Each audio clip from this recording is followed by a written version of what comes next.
Hi everybody, எல்லாரும் எப்படி இருக்கீங்க? ஒரு வீக்கெண்ட் ஸ்பெஷலோட வந்திருக்கேன் இன்னைக்கு. Kids friendly, lunch box friendly. அப்புறமா நம்ம அம்மாக்கள் நம்ம குழந்தைகள் சில வெஜிடபிள்ஸ்லாம் சாப்பிடவே மாட்டேங்கிறான்னு நினைக்கிற அம்மாக்களுக்குலாம் இது ஒரு கிரேட் டிஷ். அது பேரு பீட்ரூட் பிரிஞ்சி ரைஸ். அது எவ்வளோ சுலபமா மார்னிங் டிஃபன் பாக்ஸ் கட்டுறதுக்குள்ள நம்மளுக்கு எப்படி பண்ணலாம் 5 மினிட்ஸ்லங்கிற மாதிரி ஆன டிஷ் தான் இது. இது ஒரு சிக்னேச்சர் டிஷ் கூட, என்னோட சிக்னேச்சர் டிஷ் கூட அப்படி கூட எடுத்துக்கலாம்.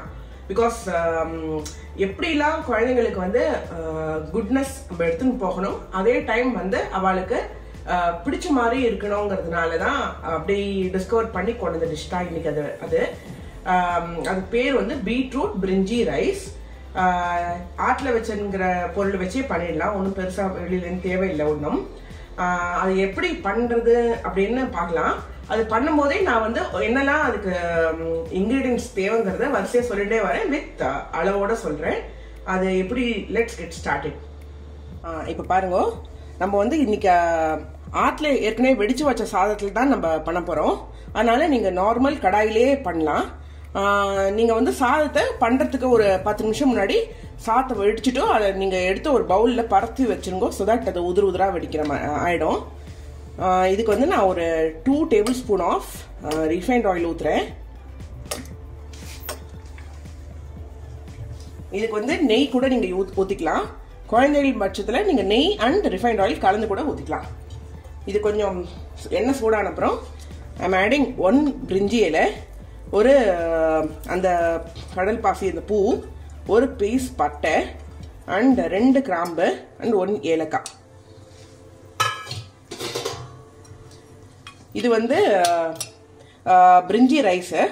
நீங்கள் இதில் நான் வெறுமை இஞ்சி பூண்டும் அது என்னது வெங்காயம் மட்டும் தான் சேர்க்க போகிறேன். உங்களுக்கு இதில் நீங்கள் பட்டாணி சேர்த்துக்கலாம். இல்லை அப்படின்னா இதையே நீங்கள் பீட்ரூட்டுக்கு பதிலாக கேபேஜ் கூட யூஸ் பண்ணி கேபேஜ் பிரிஞ்சி கூட பண்ணலாம். இன்னைக்கு நான் ஒரு இது சொல்லி கொடுத்துருக்கேன், ஒரு பேஸ் சொல்லி கொடுத்துருக்கேன். இதில் நீங்கள் என்னெல்லாம் அடிஷன்ஸ் நீங்கள் பண்ண முடியுமோ அவங்க குழந்தைகளோட டேஸ்ட்டுக்கு ஏற்ற மாதிரி நீங்கள் மாற்றிக்கலாம். இப்போ அது புரிஞ்சுடுது. இப்போ நம்ம ஒரு மீடியம் சைஸ் அனியன்ஸ்னா ஸ்ட்ரிப்பாக அழகாக இப்படி வெட்டி வச்சுட்டுருக்கேன். அதை போட்டு நல்லா வதக்க போகிறோம்.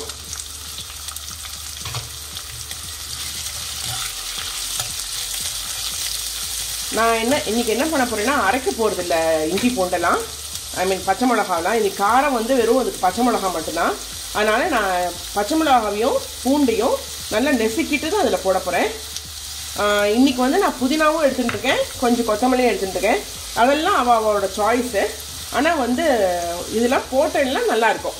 டிஷ் ப்ராப்பராக அப்படியே பிரியாணி மாதிரியே இருக்கும், பிரியாணி ரைஸ் மாதிரியே இருக்கும். இது நல்லா வதங்கட்டும். அதுக்குள்ளே நம்ம இஞ்சியும் பூண்டையும் பச்சை மிளகாயும் நல்லா நெசுக்கின்னு வந்துடலாம். பாருங்க, வெங்காயம் வதங்கிங்கிற டைமில் நம்ம நான் என்ன பண்ணியிருக்கேன், இன்னைக்கு காரத்துக்கு 3 பச்சை மிளகா எடுத்துகிட்டு இருக்கேன். அதனால் காரம் இல்லாத பச்சை மிளகா. அதனால் பச்சை மிளகாவையும் ஒரு 6-7 பல்லு பூண்டையும் நம்மளை நல்லா நெசுக்கிட போகிறோம். இப்படி நீங்கள் மிக்சியில் போட்டிங்கன்னா அது வேறு டேஸ்ட்டு. இப்படி நெசுக்கி போட்டிங்கன்னா அது ரொம்ப ரொம்ப நல்லா இருக்கு. ட்ரை பண்ணி பார்த்தேன். சரி, அதையும் உங்களோட ஷேர் பண்ணி தான் இன்னைக்கு நம்ம நெசுக்கி போடுறதையும் காமிக்கிறேன். பாருங்க, வெங்காயம் நல்லா டிரான்ஸ்பரண்டாக வதங்கிடுது. இதில் நான் இன்னைக்கு கொஞ்சம் ஹாஃப் போடுற புதினாவையும் கொரியாண்டரையும் நான் இப்போவே போட்டுறேன். நீங்கள் ஹாஃப் சர்வ் பண்ணும் போது போட்டுக்கலாம். இப்போது இதில் கருவேப்பிலையும் கொஞ்சம் போட்டுருவோம். நல்லா வதங்கிட்ட அப்புறம் நல்லா வெங்காயம் நல்லா டிரான்ஸ்பரண்ட் ஆகிடுது. அந்த மாதிரி போகிறோம். நம்மளுக்கு ரொம்ப வதங்கி அப்படியே கோல்டன் ப்ரௌனெல்லாம் ஆகலாம் அவசியம் இல்லை. இப்போ நம்ம என்ன பண்ணியிருக்கோம், பூண்டையும் பச்சை மிளகாவையும் நல்லா நெசுக்கி வச்சுட்டுருக்கோம். அதையும் இந்த எண்ணெயிலேயே போட்டிருக்கிறோம். ரொம்பலாம் நெசுக்கணும்னு அவசியம் இல்லை. அது நல்லா கொஞ்சம் 1-2 உடைஞ்சாவே போகிறோம். இதுக்கு காரம்னு பார்த்தீங்கன்னா ஒன்லி பச்சை மிளகா மட்டும்தான். ரொம்ப மைல்டாக இருக்கும். அதே டைம் ரொம்ப டேஸ்டியான ஒரு பிரிஞ்சி ரைஸ் கொடுத்த, ஒரு ஹெல்த்தியான பிரிஞ்சி ரைஸ் கொடுத்த ஃபீலும் நம்மளுக்கு இருக்கும். அது போகிறோம் வதங்கினது.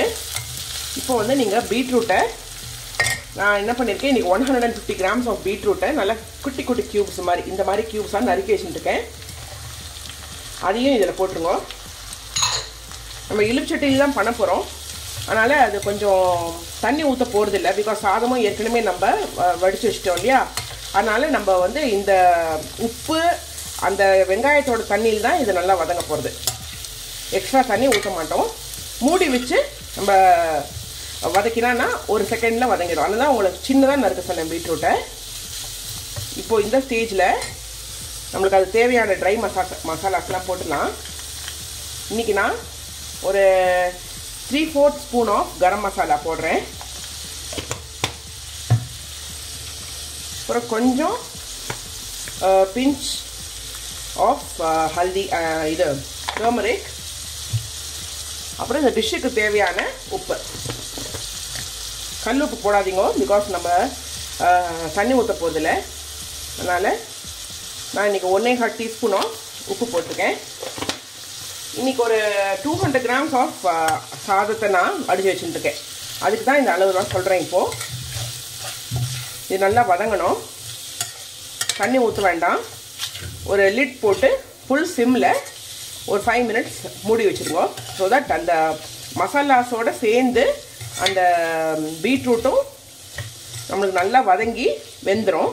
அது வரைக்கும் நம்ம வந்து 2 minutes இல்லை மேக்ஸிமம் 5 minutesக்குள்ளே வதங்கிடும். அதனால் நீங்கள் அப்படியே மூடி வச்சுருங்க. இதை 5 minutes கழிச்சு பார்க்கலாம். பாருங்கள், லெட்ஸ் see. ஒரு 5 minutes ஆகிடுச்சு. அதை வெந்து பார்ப்போம். உங்களுக்கு டைம் ஆகுது அப்படின்னா ஒன்லி இந்த பீட்ரூட் வேகிற டைம் தான்.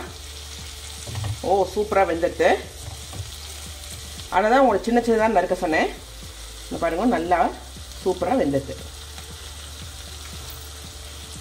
இப்போ நம்ம என்ன பண்ண போகிறோம், கேஸை சிம் பண்ணிட்டு நம்ம வடித்து வச்சுருக்கோம் இல்லையா சாதம், அதை நான் கொஞ்சம் அப்படியே அதை உதிராக வெடித்து வச்சுருக்கேன்.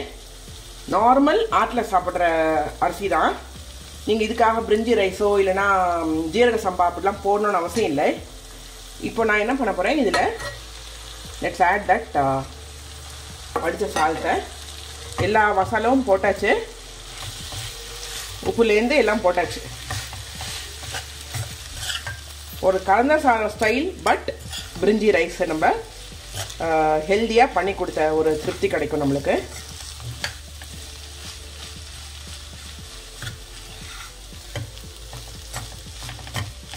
இது வந்து சூப்பர் டேஸ்டியாக இருக்கும். லஞ்ச் பாக்ஸ்க்கு ரொம்ப ரொம்ப ஃபஸ்ட் கிளாஸாக இருக்கும்.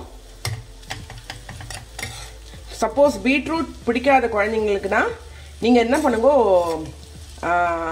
கொஞ்சம் இதில் பன்னீர் ஆட் பண்ணிடலாம். உங்களுக்கு ஆடட் ப்ரோட்டீன் ஆகிடும். இன்னும் ஒரு ஹெல்தி வெர்ஷன் அது. பீட்ரூட் வந்து எப்படியாவது சேர்த்துக்கணுங்கிறதுக்காக தான் இன்னைக்கு இந்த ட்ரை. ஆயிடுது, ரெடி ஆகிடுது. ஒரு 5 minutes ஃபுல் சிம்மில் மூடி வச்சிட்டேன்னா இந்த சாதத்தோட அந்த மசாலா செட் ஆகிடும். அப்புறம் நம்ம சர்வ் பண்ண வேண்டியதான். இதுக்கு ஒரு சிம்பிளாக ஒரு கறி, உருளைக்கிழங்கு கறியோ இல்லைன்னா கேரட்டை வந்து அப்படியே ஸ்லைஸ் பண்ணி அந்த கறியாவோ, இல்லைன்னா இதுலேயே உங்களுக்கு பீட்ரூட்டோட சக்தி இருக்கிறதுனால நீங்கள் வெறுமை ஒரு ரைத்தாவோட கூட, கியூக்கம்பர் ரைத்தா இல்லை பூந்தி ரைத்தாவோட சர்வ் பண்ணலாம். ஒரு 2 minutes அப்படியே செட் ஆகட்டும். அப்புறமா நம்ம டிஷ்ஷை இஸ் ரெடி டு சர்வ். இப்போ நான் வந்து மீதி இருக்கிற கொத்தமல்லியும் கொஞ்சம் புதினாவே வச்சுட்டுருக்கேன் இல்லையா, அதை மேலாக போட்டுட்டு